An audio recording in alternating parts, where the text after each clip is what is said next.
asalaamaaleykum mbokki TikTok mbokki àdduna Sénégal maa ngi leen di siyaare bu baax di leen nuyu tey la bisu yowmal asura di baalu ak ñëpp di baal ñëpp tey rek mu mel ne dañoo jàpp benn kilifa muy Seydina Ousmane Sonko defe naa ne bu ko jëkkee arrêté vendredi la woon ñu arrêté waat ko vendredi yàgg naa leen wax ne Macky Sall Ousmane Sonko ci li ñuy def ni xeex bi ñu xeex ci kaw ni lu ndaw la bataay bi dëgg bataay mystique la kii dañ ko assuré ay maara assuré nañ ko ne mën ngaa jàpp Sonko te réew mi du tàkk kii dañ ko assuré ne doo tëdd kaso mu nekk xeexu baatin bu metti te nag yàlla yowmal asura la Moussa éliminé woon Firawna rabal ko seede yàlla téléphone bi sonné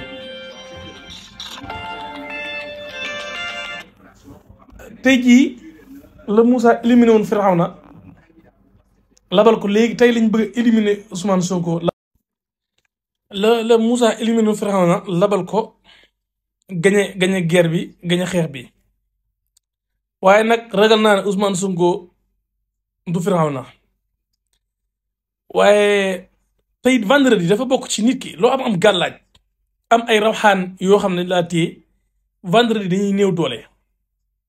parce que Ousmane Sonko am na ñeneen ay kilifa yu mag kilifa yi diine yoo xam ne rawaan yi jullit yu mag yi ñoo ko téye léegi rawaan yooyu nag ajjuma parce que ñoom ñooy fonctionner bu defee yow mi nga xam ne laa ëpp doole féete la kaw yow mi yëpp say rawaan day néew doole jour vendredi moo tax jour vendredi pour nga liggéey ci nit sax day yomb pour nga yenn saa yi nga yàq ci maam nga yàq ci gàllaaju nit lu yomb la nga yàq ci gàllaaju nit daanaka lu yomb la waaw ba tax na daal lu waaye man ñaan nañ ko ñaan te it yàgg naa wax ne Ousmane Sonko man Ousmane Sonko gisuma fu mu tëdd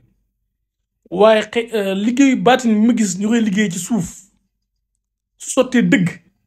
mën na bañ a tëdd de mais mën na bañ a bokk ci élection am te dara du yëngu lii maa leen ko wax liggéey bi baatin bi ma gis ñenn ñi di ko liggéeyal nguur gi di ko liggéeyal Macky Sall élection mën na am Sonko du bokk te élection dina am te réew mi ñojju lay def loolu nag liggéey boobu nag yàgg nañ ko liggéey nag waaye li may wax rek maanaam jàpp am réew jàpp ñëpp dafa yombul waaye day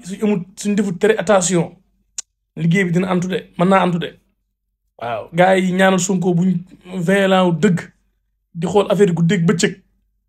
ragal naa dañ leen ruq bu ndaw ñu jékku leen fa waa ji du bokk réew mi du yëngu te élection dina am waaw tëdd moom bekkaaruma ko